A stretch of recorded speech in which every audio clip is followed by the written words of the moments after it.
Hi everyone, welcome back to my channel. And it's been a while since I posted a video, but that's because activity here is quietening down because we're heading towards winter.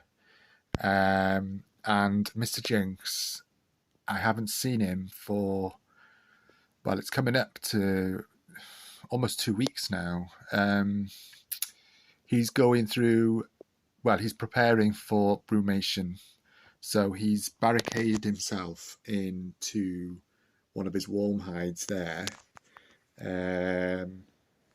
He's created like a tunnel area in this section, which is what I kind of designed it for. Really, the substrate is a mix of excavator clay and earth mix arid, which is perfectly designed for him to burrow.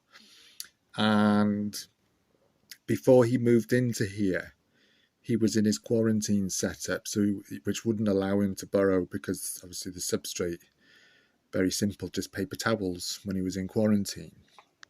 But here, when I was designing this enclosure, I purposefully created some burrow sort of areas for him. Well, not I didn't.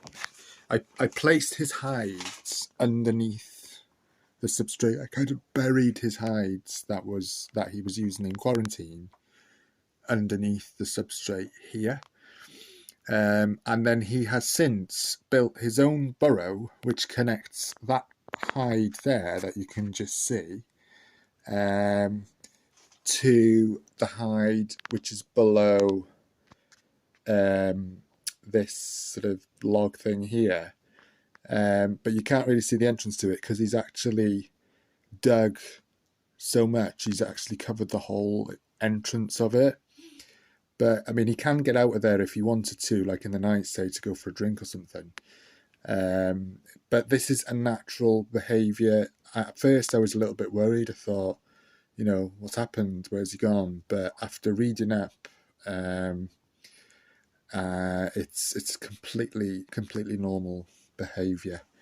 Because I'm new to this Bioactive game, really. I was using sterile setups before, so it's been a major learning curve for me, this, but touch wood, luckily everything seems to be working out so far. Anyway, so the purpose of this video is to well, basically explore the climate that's going on in here. Now, if we look outside, it's getting dark. It's about 4:45 in the evening now, and we're in November. Obviously, I'm based in Wales, so you know, the climate here is sort of heading quickly towards winter. Now, what I'm trying to do here. So it's 4:45, and this is his heat lamp. And in the daytime, there is a plant, you know, his UVB and plant lights are on as well. But what I'm doing is trying to mimic here the seasonal changes, not just in this country, but sort of in Pakistan, Afghanistan, which is where Leos originate in the wild. So, and I was testing this out, and I'm really glad it's working because I changed his timers. So I use some timers.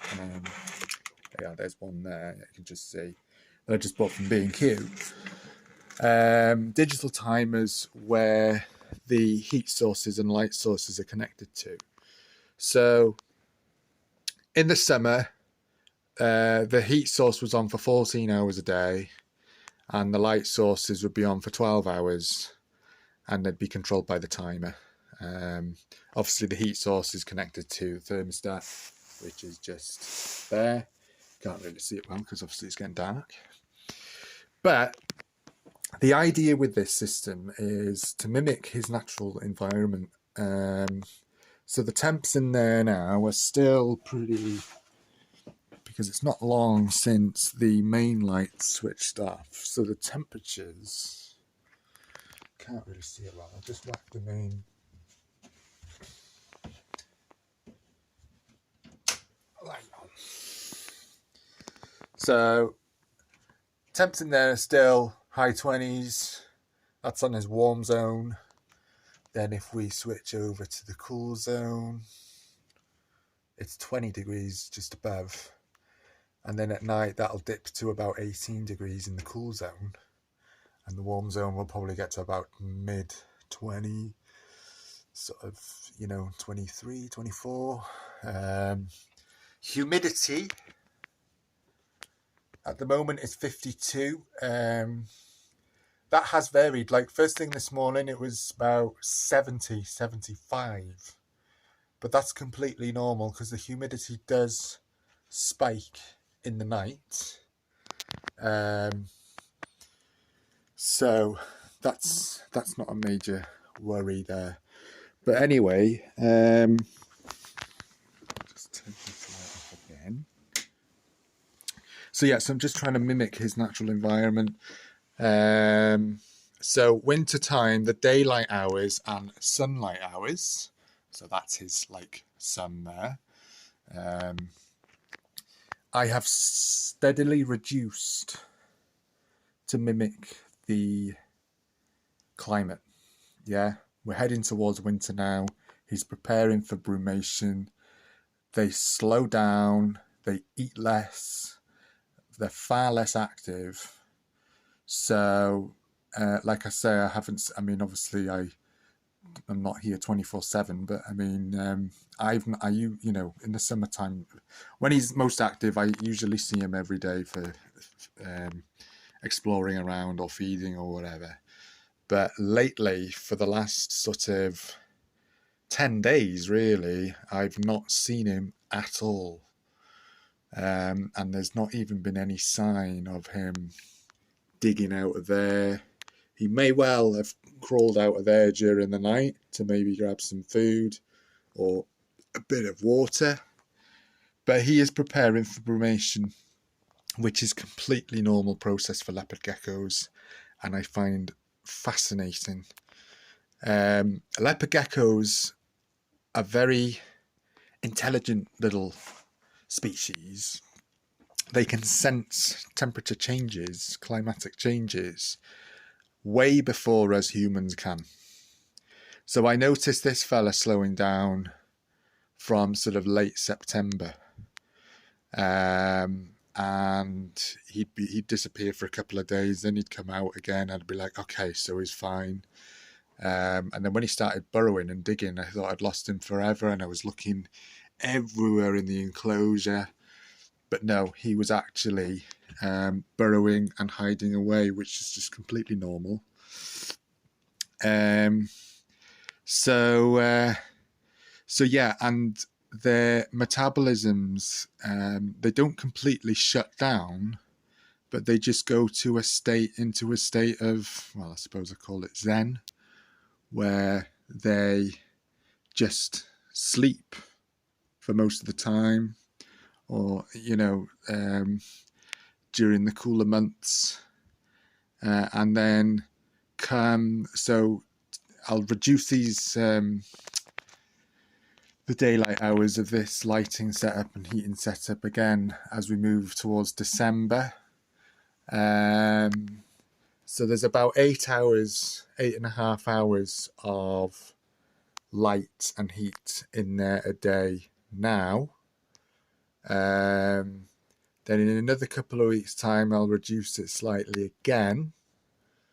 And then in December, reduced again slowly. And then what I may plan to do, I'm still toying with the idea, is to have a completely sort of like shutdown month over January, late December, January, and then start up again in February when the nights and the days start drawing out. Yeah. So I do use, I mean, these are controversial in the leopard gecko sort of husbandry, But I do use an under tank heater, which I've just put on the side of his enclosure here. That's just a bit of extra backup.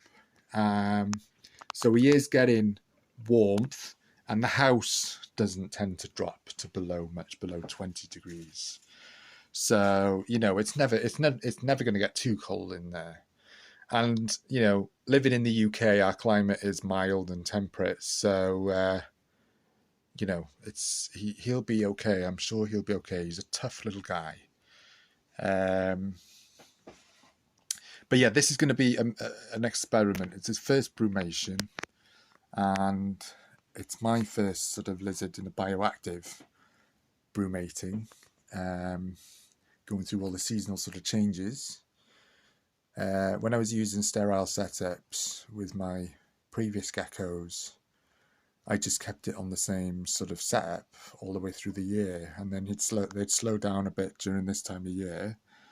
And when I first started out, I'd be getting all worried, thinking, well, what's wrong with them? Are they becoming ill? Why aren't they coming out? Why aren't they eating? But it's a completely normal process for reptiles to brumate.